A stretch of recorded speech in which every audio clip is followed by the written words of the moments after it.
And I want to congratulate Kiru, James, Ian, Gitari. Please stand up so that we can appreciate you.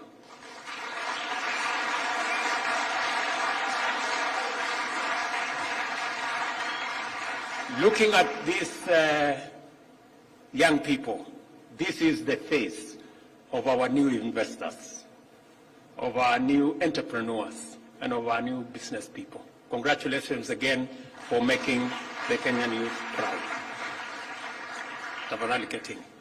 As you know, the government of Kenya is undertaking its youth-oriented employment creation commitments as well as ambitious digital economic agenda.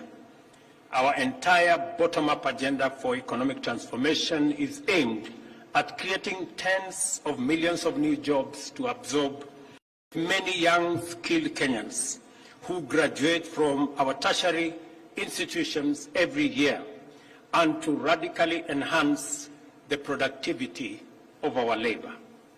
We see these twin undertakings to comprise the most fundamental interventions necessary to stimulate sustained economic growth, increase incomes and wealth, and reduce inequality. I say this firmly because, as I told you earlier, it is our human capital. It is the young people of our nation. And that is why yesterday I launched a new funding mechanism for our higher education, both in our TVETs and in our universities. Because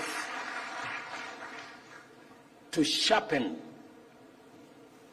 our human capital, to equip our young people with what it takes to be productive, to be effective, is for us to have an education system that is accessible, that is of high quality, but also that is relevant.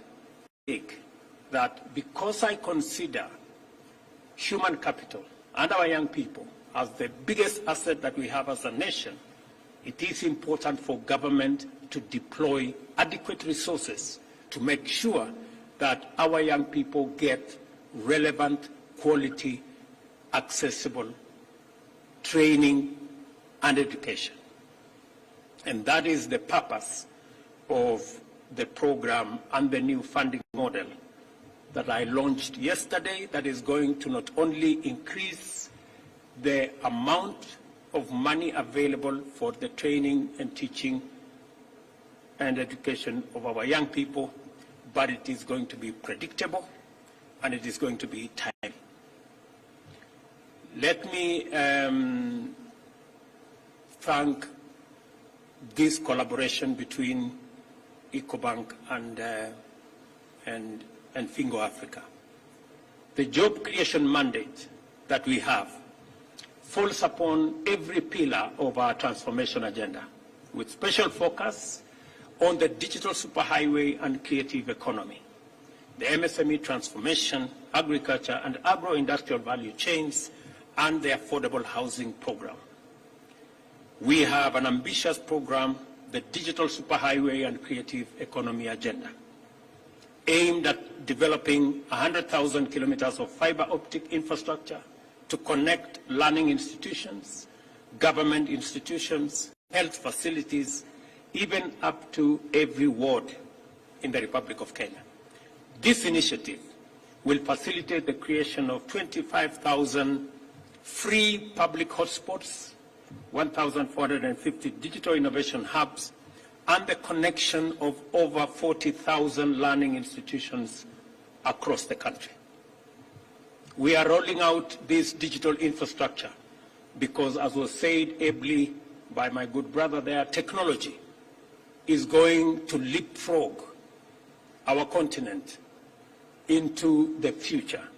And to be able to make it possible for millions of young people to use technology, it is necessary for us to provide the infrastructure, the digital infrastructure, access to the internet that will make it easy and possible for millions of young people to access opportunity, to do business.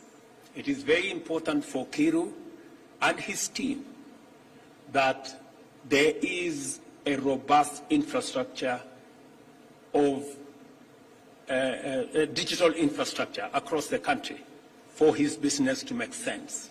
And that is why we are deploying this one pillar of the bottom-up economic transformation agenda as a digital superhighway. I have seen the ministry is running with it. The whole of government is focused on it. And as you are all aware, we did undertake that we are going to move government to the digital space. 6 months ago, we had only 320 government services available in the digital space. Today, we have 3,000, and I am committed that by next month, I am informed by both the Ministry of ICT and the Ministry of Interior that we will have 5,000 services by 30th of May, and by the end of this year, all government services will be available online.